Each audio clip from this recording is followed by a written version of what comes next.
बच्चों नमस्कार। बच्चों आज हम कक्षा 9वीं गणित में ज्यामितीय आकृतियों में परिवर्तन एवं सममिति पढ़ेंगे। Transformation and symmetry in geometrical shapes. बच्चों सबसे पहले जानेंगे सममितीय आकृतियाँ, सिमेट्रिकल फिगर्स। एक आकृति सममित आकृति होगी यदि आकृति के तल में एक रेखा एल ऐसी हो कि जब रेखा एल के अनुदिश उसे इस प्रकार मोड़ें कि एक भाग दूसरे भाग को पूर्ण रूप में ढक लेंगे, अर्थात उसके दोनों भाग परस्पर संपाती हो जाए। रेखा एल को आकृति की सममित अक्ष कहेंगे। बच्चों देखते हैं रैखिक सममिति। जब सममिति को एक रेखा के सापेक्ष परिभाषित किया जाता है तब इस प्रकार की सममिति रैखिक सममिति कहलाती है। बच्चों अब देखेंगे सममित अक्ष। जिस रेखा के सापेक्ष रैखिक सममिति होती है उस रेखा को सममित अक्ष कहते हैं। बच्चों आइए देखते हैं प्रश्न को। निम्न आकृतियों में क्या क्रिया हो रही है? आप प्रश्न स्क्रीन पर देख पा रहे हैं। देखिए और लिखिए कौन सी क्रिया में परिवर्तित आकृति मूल आकृति के सर्वांग सम है। तो इसमें बच्चों पहला, दूसरा, तीसरा, चौथा और पांचवा कुल मिलाकर 5 आकृति दी गई है। सबसे पहले हम देखेंगे पहला आकृति में बच्चों पलटना एक सर्वांग सम है और इसे हम दृढ़ परिवर्तन भी कहेंगे। दूसरी आकृति को ध्यान से देखेंगे, पेड़, यहाँ पर खिसकना, ये सर्वांग सम नहीं है बच्चों, ये अदृढ़ परिवर्तन कहलाएगा। तीसरी आकृति में डाइस दिया हुआ है, पासा दिया हुआ है, यहाँ पर देखेंगे इसे घुमाया गया है और घुमाना मतलब यहाँ पर घुमाया गया है और सर्वांग सम है तो इसे हम कहेंगे दृढ़ परिवर्तन। फिर चौथी आकृति में देखेंगे आपको एक कप नुमा आकृति दिखाई दे रही है, कप दिखाई दे रही है।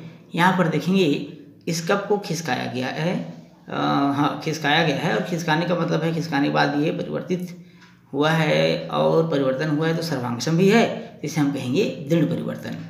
पांचवी और अंतिम आकृति में 2 पक्षी है, इस पक्षी को आगे बढ़ाया गया है, ये भी एक दृढ़ परिवर्तन है और दृढ़ परिवर्तन होने की वजह से यह भी सर्वांग सम है।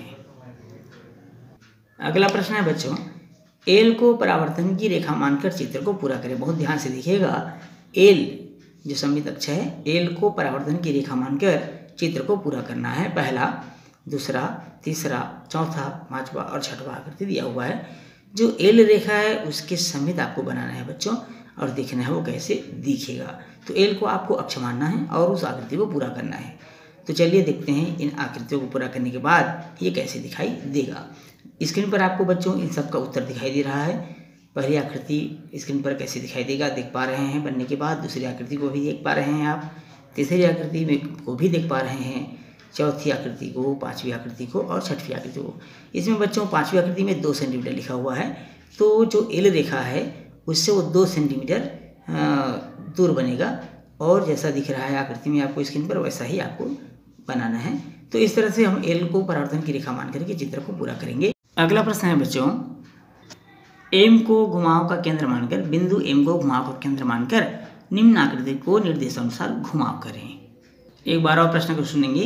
बिंदु एम को घुमाव के केंद्र मानकर निम्न आकृति का निर्देशानुसार घुमाव करें। आपको प्रश्न स्क्रीन पर दिखाई दे रहा है बच्चों। पहला है 90 अंश घड़ी की सुई की दिशा में घुमाना है। दूसरा है 30 अंश घड़ी की सुई की दिशा में विपरीत, 30 अंश घड़ी की सुई की दिशा के विपरीत। और तीसरा है बच्चों 60 अंश घड़ी की दिशा में। एक बार और सुन लेंगे प्रश्न। पहला है 90 अंश घड़ी की सुई की दिशा में, दूसरा है 30 अंश घड़ी की सुई की दिशा के विपरीत, तीसरा है 60 अंश घड़ी की सुई की दिशा में। तो बच्चों प्रश्न को बहुत ध्यान से आपने देख लिया है, समझ लिया है। अब आपको घुमाने के बाद एक कैसा दिखेगा इसका आंसर आपको स्क्रीन पर दिखाई दे रहा है। आप आंसर को बहुत ध्यान से देखिए बच्चों, निश्चित रूप से आपको अच्छे से समझ में आया होगा। एम को हमने अक्ष माना है और अक्ष मानकर उसको निर्देशानुसार घुमाया है। जैसे पहली आकृति को हमने 90 अंश घड़ी की सुई की दिशा में घुमाया तो घड़ी की सुई की दिशा का मतलब होता है आपको क्लॉकवाइज घुमाना है। दूसरी आकृति को 30 अंश घड़ी की दिशा के विपरीत हमने घुमाया तो एंटी क्लॉकवाइज घुमाया इसको एम को अक्ष मानकर। तीसरा है 60 अंश घड़ी की सुई की दिशा में घुमाना है। जो झंडानुमा आकृति दिख रहा है उसको 60 अंश घड़ी की सुई की दिशा में क्लॉकवाइज आपको घुमाना है, जैसा कि आपको उत्तर में दिख रहा है। बच्चों अगला प्रश्न है, अंग्रेजी के अक्षर लिखें जिनमें पहला 2 सममित रेखाएं हैं, दूसरा सममित रेखाएं नहीं हैं, तीसरा घूर्णन सममिति है। प्रश्न एक बार और सुन लेंगे। अंग्रेजी के अक्षर लिखें जिनमें पहला 2 सममित रेखाएं हैं, दूसरा सममित रेखाएं नहीं हैं, तीसरा घूर्णन सममिति है।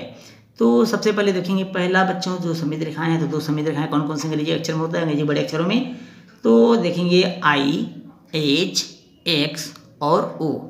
दूसरा प्रश्न दिया हुआ है सममित रेखाएं नहीं हैं, F, G, J, N, P, Q, R, S, Z और L। तीसरा है बच्चों घूर्णन सममिति है।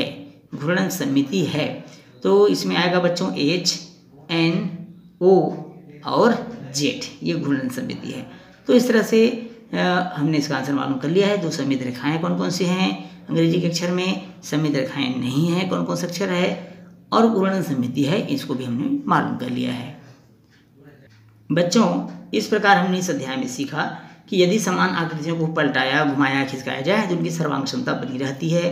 परिवर्तन जिसमें क्रिया के बाद मूल आकृति की सर्वांग सम होती है, इसे दृढ़ परिवर्तन कहते हैं। दृढ़ परिवर्तन में 3 क्रियाएं की जाती है बच्चों, स्थानांतरण, परावर्तन और घुमाव। एक बार और सुनेंगे, दृढ़ परिवर्तन में 3 क्रियाएं की जाती है, स्थानांतरण, परावर्तन और घुमाव। स्थानांतरण के लिए दिशा और दूरी तय करना आवश्यक है। घुमाव करने के लिए घुमाव का केंद्र, घुमाव का कोण और घुमाव की दिशा पता लगाना या पता होना चाहिए। परावर्तन की रेखा में मूल आकृति और परावर्तित आकृति समान दूरी पर होती है। 2 तरह की सममिति के बारे में आपने पढ़ा बच्चों, एक रैखिक सममिति और दूसरा घूर्णन सममिति। इस पाठ में हमने देखा किसी मूल आकृति को समतल पर बिना खाली स्थान छोड़े या बिना एक दूसरे के ऊपर रखे दोहराते हुए व्यवस्थित करते हुए पैटर्न बनाया जा सकता है। बच्चों आज का क्लास हमारा यही समाप्त होता है और यह अध्याय भी समाप्त होता है। हम अध्याय पढ़ रहे थे ज्यामितीय आकृतियों में परिवर्तन एवं सममिति, transformation and symmetry in geometrical shapes. तो यह बहुत छोटा पाठ था बच्चों, आपको बहुत अच्छे से समझ में आया होगा। वीडियो पसंद आया हो तो वीडियो को लाइक और शेयर करिएगा बच्चों। यदि आप चैनल में नए हैं तो चैनल को सब्सक्राइब करना बिल्कुल नहीं भूलिएगा। बच्चों आप कमेंट्स भी किया करें, आपके कमेंट्स का हमेशा हमको इंतजार रहता है, प्रतीक्षा रहती है। तो बच्चों अगली क्लास में फिर मिलेंगे एक नए अध्याय के साथ, तब तक के लिए नमस्कार।